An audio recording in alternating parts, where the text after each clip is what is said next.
Hello and welcome if you're watching here in the UK or around the world. Hundreds of thousands of workers in the UK are going on strike in what's expected to be the biggest day of industrial action in more than a decade. Around 20,000 schools will be affected as teachers in England and Wales walk out for the first time since 2016. Teachers in some parts of Scotland are also taking action in a separate dispute. And workers from a number of other sectors are taking industrial action as well. Train drivers, represented by ASLEF and the RMT unions, are on strike in a dispute about pay, job security and working conditions. Rail industry bosses say change is needed to afford pay increases and modernise the railway. Meanwhile, around 100,000 civil servants in 124 government departments, along with several other bodies, including Border Force, are also on strike. And staff at 150 universities across the UK are striking over pay, conditions and pension changes. University employers say any increase in pay puts jobs at risk. Bus drivers employed by Abellio in London are also taking industrial action. The Unite union is calling for a pay rise to reflect the increasing cost of living. So the disputes are largely about pay, but the government says they don't want to fuel inflation with big wage rises. In our first report, let's take a more detailed look at the teachers' strike in England and Wales with our education reporter, Vanessa Clark. It's been a familiar sight in Scotland for months. But for the first time in 7 years, teachers in England and teachers and support staff in Wales are joining the action. They want a pay rise that is above inflation and is funded by the government, not school budgets. Every day in schools we're seeing special needs support assistants leave the job to go and work in supermarkets. We're seeing classes taught, chemistry classes not taught by people with qualifications in chemistry. We're seeing turnover of teachers. So we're trying to reduce that. That disruption is happening every day. You should have all written down. For the dedicated teachers here at Hillcrest Academy in Leeds, making a decision on whether to join the strikes has been a very difficult one, especially for those at the beginning of their careers. So it's been a controversial one, me deciding whether I should strike or shouldn't strike, and thinking mainly about the impact it's going to have on our pupils, our parents, our community that we're in at the moment, but then also comparing that to the wider perspective of teachers nationally who have been teaching in the profession for a longer amount of time and the impact on pay that they've had over the last decade or so. Sarah will be juggling homework alongside her own work today. One of her children has been told to stay at home. Although she understands why teachers are striking, she says more disruption is the last thing they need. I feel like it should have not got to this stage. Our children have been out, this generation of children have been out so much in the last 2 years with the pandemic, having to be homeschooled. And I just think it's going to make it so much harder for the teachers to get them all up to the level they need to be at if we keep having strikes. The government says the union's pay demands are unrealistic and today's strike action is disappointing. Inflation is the problem here. That's why we need to halve inflation. It makes no sense for us as a government to bake in inflation for much longer for everybody listening because we give inflation-busting pay rises to some parts of the workforce. It makes no sense to do that. We have to get inflation down. Some schools are closed today, others are open or have opened to exam classes and vulnerable children only. University staff are also continuing their strike action and there are more teacher strikes planned. So unless an agreement is reached soon, there could be more empty classrooms in the coming months. Vanessa Clark, BBC News, Leeds. And our chief political correspondent Nick Eardley has the latest, starting with the prospect of any breakthrough coming in talks between unions and the government. Pretty slim, actually, Anita, because you also heard the Education Secretary say that the government can't afford big pay rises because it's worried it would make inflation worse. That is a contested argument, but it's one that ministers continue to make. They keep saying that they're prepared to talk about issues like conditions and workload, and that has been part of the concern that's been raised by education unions. But unless there's some movement on pay, at the moment, it all still looks like a bit of a stalemate to me. And you might remember that at the start of the year, about a month ago, there was a bit of a sign that the government might be looking at ways to climb down its ladder and say maybe we'll give a one-off payment to public sector workers or backdate next year's pay deal a bit to try and mitigate some of the cost of living pressures. Not heard any progress on that front at all, really. Some of that optimism that was there a month ago hasn't really amounted to much at all. So in terms of ending the strikes in general, I think that the prospects imminently are quite low. In terms of teachers specifically, it doesn't look like the Education Secretary is minded to come back with a higher pay offer for the 2022-2023 financial year. Because of all of that, there's a bit of a sense of déjà vu this morning, Anita, talking about these strikes. It all looks like the negotiations are a bit stuck. Yeah, the hashtag Walkout Wednesday is trending on social media this morning, Nick.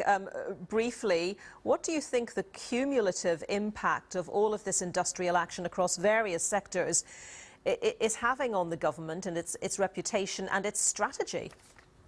I don't think there's any doubt at all that this is both distracting and damaging for ministers. Distracting because a lot of time is being spent by very important government departments trying to figure out how to mitigate the impact of strikes.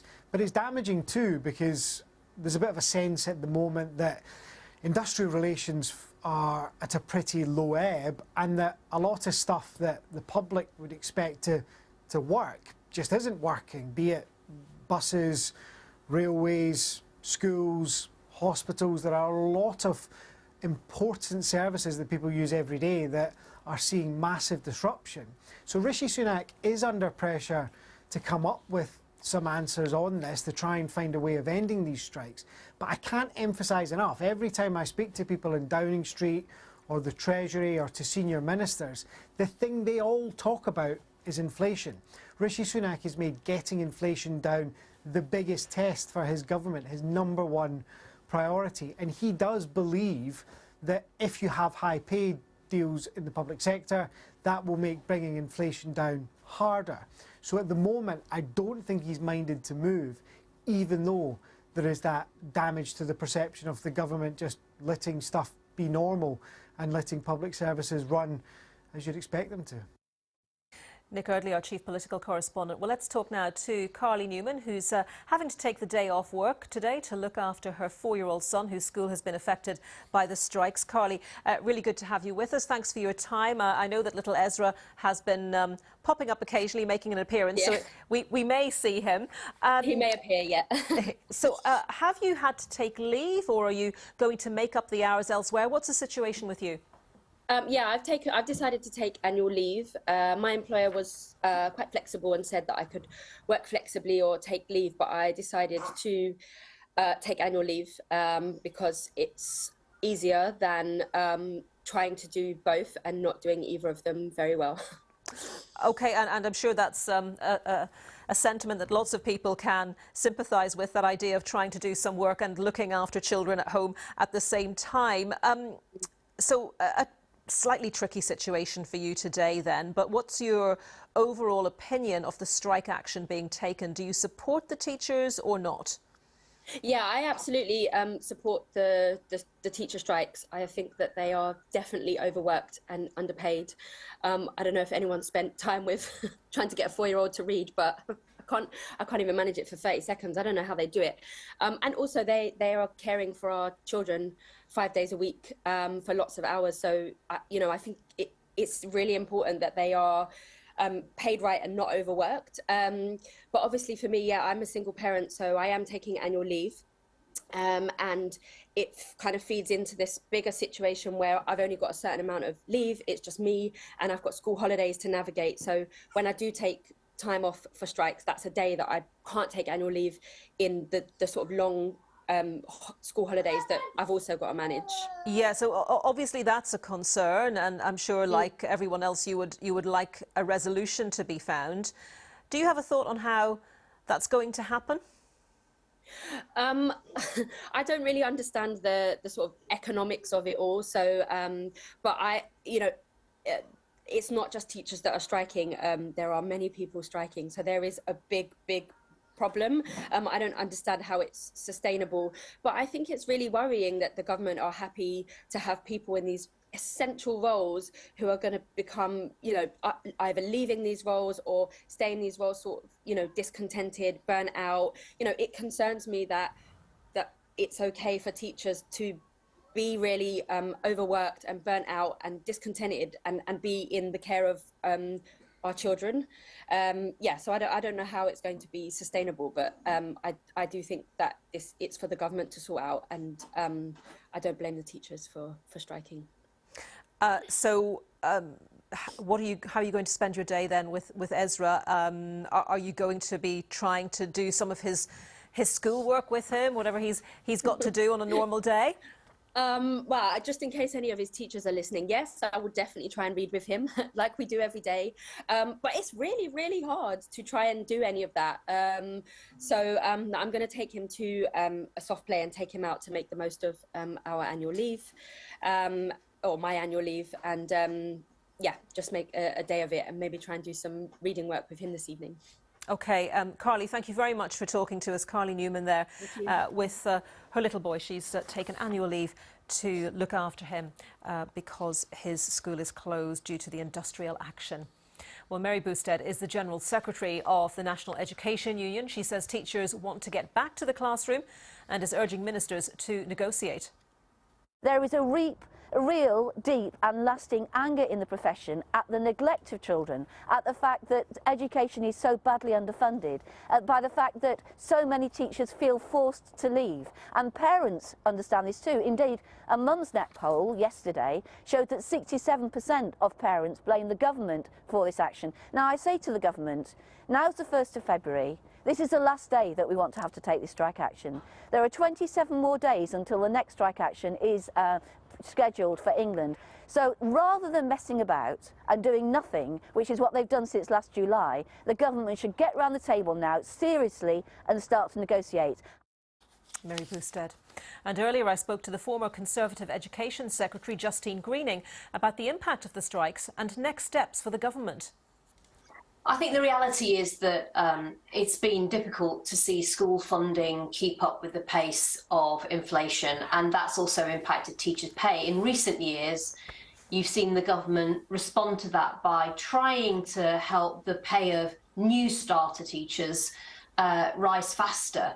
But actually, in the round, you've seen teachers further up the career ladder in middle and leadership positions falling back relatively. And so I think there is a genuine issue here about the market and how teaching can stay competitive as a profession. Behind that is the issue that some of your other viewers raise, which is just the impact this has on children's education after all of the disruption from COVID. And I think for a country that wants to level up, we know that this will have an impact on those most disadvantaged children who are already behind the worst. And so there's a need, I think, for both sides to get together. I think it's a failure that it's got to this stage. I'm encouraged actually by the fact that the Education Secretary, Gillian Keegan, is prepared to talk to the teacher unions. I don't think any teacher wants to be on strike today. I think both sides also recognise that this is more than about just pay. But in the end, we are going to have to get this sorted out. Children can't afford any more days out of school. Yeah, but if the government the sooner they can resolve it, the better. Justine Greening speaking to me a little earlier. A couple more of your tweets on this story. This is from Olawale Frank, who says, after coming out of COVID, seeing teachers laughing on the picket lines and my daughter at home fills me with anger. They're mortgaging our kids' future. The times lost will never be regained. And this is from Rulan Katecha, who says, teachers don't want to be on strike. Do people forget we're not paid if on strike? The fact that teachers are going on strike during a cost of living crisis should show people just how desperate we are. We're losing quality teachers and can't recruit enough already. So two very different views there, and a number of people tweeting, querying whether actually giving inflation busting, or so-called inflation busting pay rises, does in itself fuel inflation. That was what the Education Secretary was talking about earlier today. So do keep in touch with me about this story. Give me your thoughts, or indeed any of the stories that we're covering today. You can do that on Twitter at Anita BBC and use the hashtag BBC Your Questions. Now, it's been 2 years since the military